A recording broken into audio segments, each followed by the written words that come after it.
India का जो प्रधानमंत्री है वो फादर ऑफ हिपोक्रेसी क्यों बना हुआ है? साहब के अतीत पे कोई प्रकाश डाल दे या कोई अतीत को सामने खंगाल कर ले आए तो वो उस आदमी का, उस मीडिया हाउस का भविष्य बर्बाद कर देंगे कि उम्र भर गालिब यही भूल करता रहा, धूल चेहरे पे थी, आईना साफ करता रहा।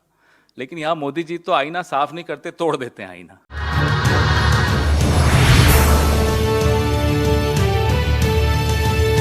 अमूमन हम लोग शेरो शायरी से बचते हैं, मैं तो कम से कम बचता हूं, लेकिन एक शेर बड़ा पसंद आया तो आज मैंने वो ट्वीट भी किया कि उम्र भर गालिब यही भूल करता रहा, धूल चेहरे पे थी, आईना साफ करता रहा।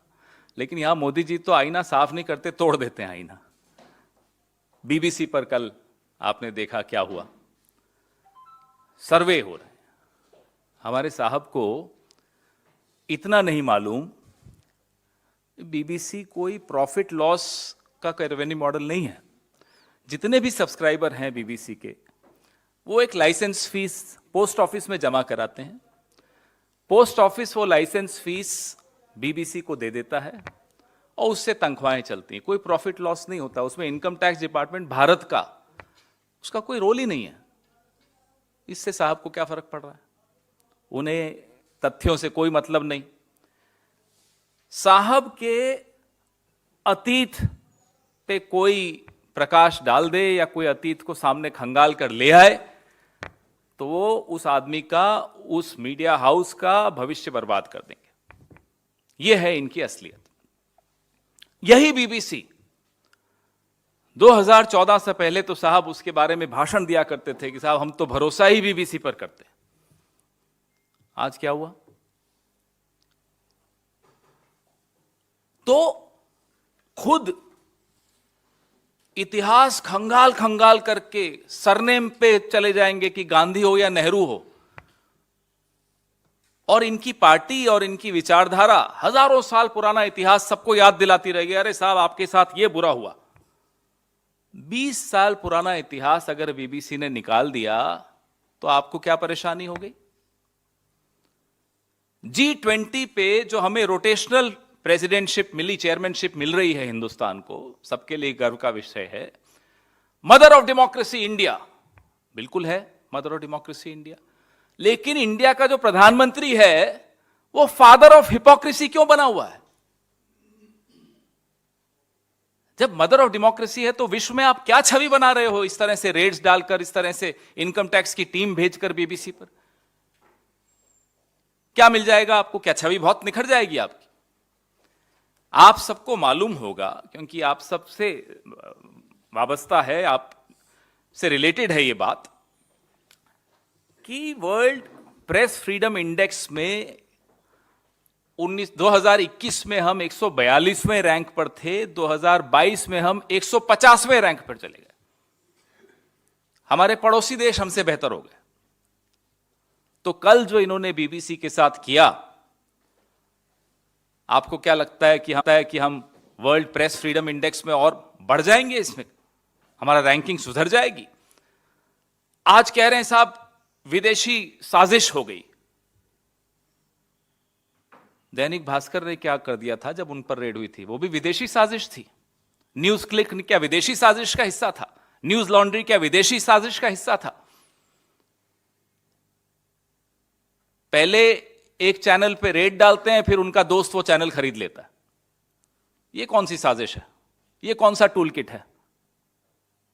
मैं नाम ले लेता हूं, कई बार नहीं लेता। आप समझते हैं मैं किस चैनल की बात कर रहा हूं। ऐसे कई उदाहरण आपको मिल जाएंगे जिसमें पहले रेड होती है, वो मीडिया हाउस हो, वो कोई पोर्ट हो, वो कोई एयरपोर्ट हो। पहले एजेंसी जाएगी साहब की, पायलट एस्कॉर्ट होता है ना वीआईपी जब सड़क पर चलते हैं तो ये मोदी साहब का पायलट एस्कॉर्ट है। मोदी साहब का नहीं, अदानी जी का पायलट एस्कॉर्ट है। पहले जाती एजेंसी, फिर जाते हैं अदानी जी। हो गया काम। तो मीडिया के साथ भी वही हो रहा है, जो पारादीप पोर्ट के साथ हुआ या जो मुंबई हवाई अड्डे के साथ हुआ। लगातार इनका ये एक टूल किट जिसको हम कहते हैं, मैं आपको और भी उदाहरण दूंगा, जो पहले इनकी पायलट गई, फिर ये खुद गए, इनके दोस्त गए, Ambuja cement, ACC, UltraTech cement पहले छापा, फिर दोस्त। कितना अच्छा मॉडल है देखिए। एनडीटीवी, क्विंट, कहां इन्होंने ऐसा नहीं किया, मुझे बताइए। तो अब जो इन्होंने कल किया है, हमें चिंता देश की छवि की है। पहले आपने फिल्म पे बैन लगाया कि यहां स्ट्रीमिंग नहीं हो सकती।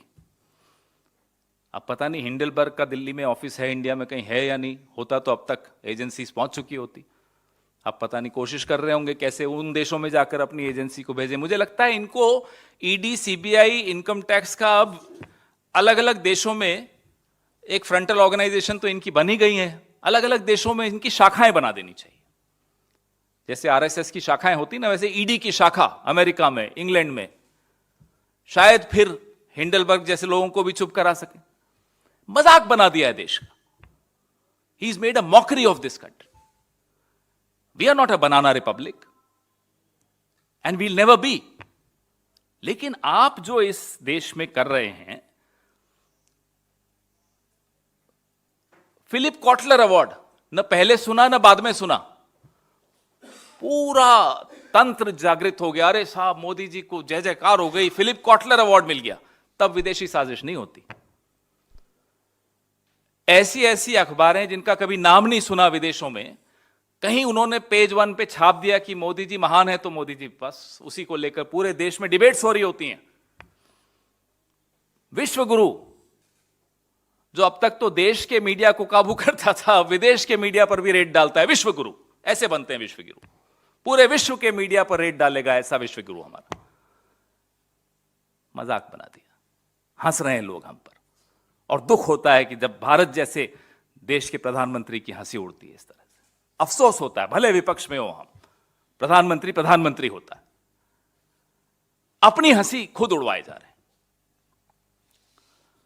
मुझे याद आया, लंदन में ही एक नजारा, मैदाम त्यूसाथ म्यूजियम में इनकी मोम की एक छवि बनी मोदी जी की। वो नजारा आप याद करिए, खड़े होकर उसको निहार रहे थे, अपनी ही छवि को। आप लोग सब, कैमरा टीम्स गई थी, सब फोटोएं खींच रहे थे। तब कोई विदेशी साजिश नहीं थी। कोई अवार्ड मिल जाए, कोई रिकॉग्निशन मिल जाए, कोई विदेशी साजिश नहीं। कहीं कोई सच निकल कर आ जाए, साजिश हो गई, टूल किट हो गया, राष्ट्र विरोधी हो गए, तो चलिए बीबीसी राष्ट्र विरोधी है, द वायर भी राष्ट्र विरोधी है, द न्यूज मिनट भी राष्ट्र विरोधी है। इन सब पे इनकम टैक्स रेड्स हुई हैं। News laundry, Quint, NDTV, Bharat समाचार, न्यूज क्लिक, दैनिक भास्कर, ये सब राष्ट्र विरोधी हैं। क्यों? क्योंकि इन्होंने कभी हिम्मत जुटा के कुछ सच लिख दिया। अब ये टूल किट इनका चलेगा नहीं, ये मॉडल अब इनका चलेगा नहीं, क्योंकि अब पूरा विश्व हंस रहा है। 8 अप्रैल का मैं आपको मेरी प्रेस रिलीज में लिख रहा हूं कि डीडी, आकाशवाणी, इस सब पर तो हम भरोसा ही नहीं करते, हमें तो बीबीसी पर भरोसा है। कहां हो, क्या हो गया साहब? अब बीबीसी पे भरोसा क्यों नहीं है? सत्ता में आते ही भाषा बदल दी।